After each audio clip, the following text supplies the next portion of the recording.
अस्सलाम वालेकुम दोस्तों, उम्मीद है आप सब खैरियत से होंगे। आज का जो हमारा वीडियो है वो इस हवाले से है कि जिन भाइयों का हुरूब लग जाए या वो गैर कानूनी तरीके से मतलब हज के लिए जाए, फिर उनको पकड़ा जाए, तरहील कर दिया जाए, तो क्या वो लोग दोबारा यानी नए वीज़े पे सऊदी अरब कितने वक्त बाद आ सकते हैं, कानून क्या है। ये वीडियो आप लोग पूरा देखिए, और अगर आप हमारे चैनल पे अभी तक नए हैं तो प्लीज़ अभी चैनल को लाइक भी करें और वीडियो को शेयर भी कीजिएगा दोस्तों के साथ, और लाइक भी करें। दरअसल इस पे आज बात करते हैं कि इन पर पाबंदी कितने साल की होगी। बात यह है कि आपको तो पता है कि जो जितने भी लोग हैं जो गैर कानूनी मतलब जिनके हुरूब है या गैर कानूनी तरीके से वो हज के लिए जाते हैं, जो बिल्कुल खिलाफ कानून है, नहीं जाना चाहिए, उनको जब पकड़ते हैं तो उनको तरहील कर दिया जाता है। तो ये भाई कब प्रिंट निकालते हैं मुख्तलिफ जवाजात वगैरह से एजेंट के थ्रू, तो इसमें ये हिरगिज नहीं लिखा होता है कि ये आ सकता है या नहीं आ सकता है।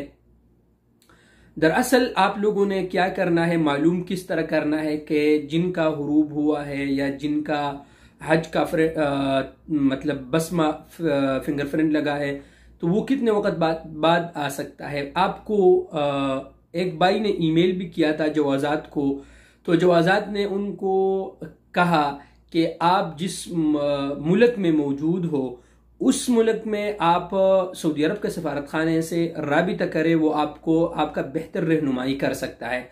अब वहाँ पर एम्बेसी से आप लोगों ने कांटेक्ट किस तरह करना है। और एक बात यह है कि अगर आपने सऊदी अरब में है और आप किसी दूसरे के लिए मालूम करना चाहते हैं तो एयरपोर्ट का जो प्रिंट होता है उस पर पैसे ज़्यादा लगते हैं। मतलब एयरपोर्ट वाला प्रिंट अगर कोई निकाले तो उससे भी आपका जो है ना बेहतर वो मालूमात जो है ना वो हो सकते हैं। अब अगर आप मुल्क में हैं और सऊदी अरब के सफारत खाने से मालूम करना चाहते हैं तो वहाँ पर आपने क्या करना है कि या तो आप वीज़े के लिए अप्लाई करें इंशाअल्लाह रहमान। अगर आपका वीज़ा पासपोर्ट पे स्टैंप हुआ तो फिर आप इंशाअल्लाह अल्लाह के फजल से आप सऊदी अरब में एंट्री कर सकते हैं और आप आ सकते हैं। एक बात तो ये हुआ, क्योंकि अक्सर लोग ऐसे हैं कि जिनके फिंगर लगे होते हैं ना, तो उनका वीज़ा ही नहीं लगता, उनका वीज़ा रिजेक्ट हो जाता है, ठीक है ना।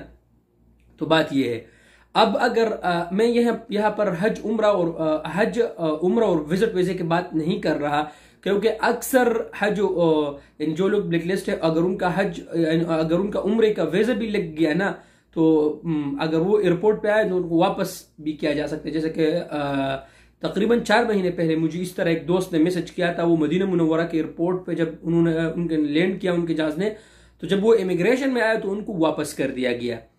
दूसरी आपने ये, अगर आपका वीज़ा पासपोर्ट पे स्टैंप हुआ तो आप इंशाल्लाह आ सकते हैं।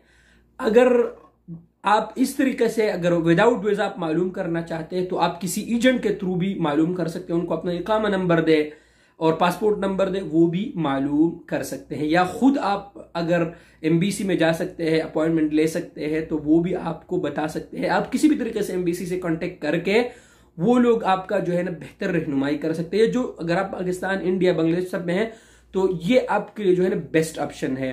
तो इस तरीके से आप जो है ना अपना मालूमात कर सकते हैं। अगर आप सऊदी अरब में हैं तो कोशिश कीजिए कि आप कानून के मुताबिक रहे, कानून के पासदारी करें, ये हुरूब वगैरह इन चीज़ों से जो है ना बच के रहे, ठीक है। और हमेशा कानून को फॉलो करें। इंशाल्लाह अगर आप कानून को फॉलो करेंगे तो आपको कोई भी मुश्किल पेश नहीं आएगा। अगर आपकी कंपनी आपके साथ जुल्म करता है और आपके पीछे हुरूब देते हैं तो इसके लिए कानून है, जाके लेबर कोर्ट में शिकायत करें। यकीन से मैं आपको कह सकता हूँ कि अगर आपने वहां साबित किया तो आपका हुरूब भी खत्म हो सकते हैं और सब कुछ आपका खत्म हो सकता है। अल्हम्दुलिल्लाह इंसाफ है। तो इस तरीके से इंशाल्लाह अगर आप मालूमात करें तो इंशाल्लाह आपको बेहतर मालूमात मिल सकते हैं। उम्मीद है कि आप दोस्तों को वीडियो पसंद आया होगा। अगर आप दोस्तों को वीडियो पसंद आया तो दोस्तों के साथ शेयर भी कीजिए और यूट्यूब चैनल को हमेशा की तरह सब्सक्राइब भी करें और बेल आइकन को दबाएं ताकि आने वाली नोटिफिकेशन आप दोस्तों को बर वक्त मिल सके। अल्लाह पाक हम सबका हामी नासिर हो। शुक्रिया।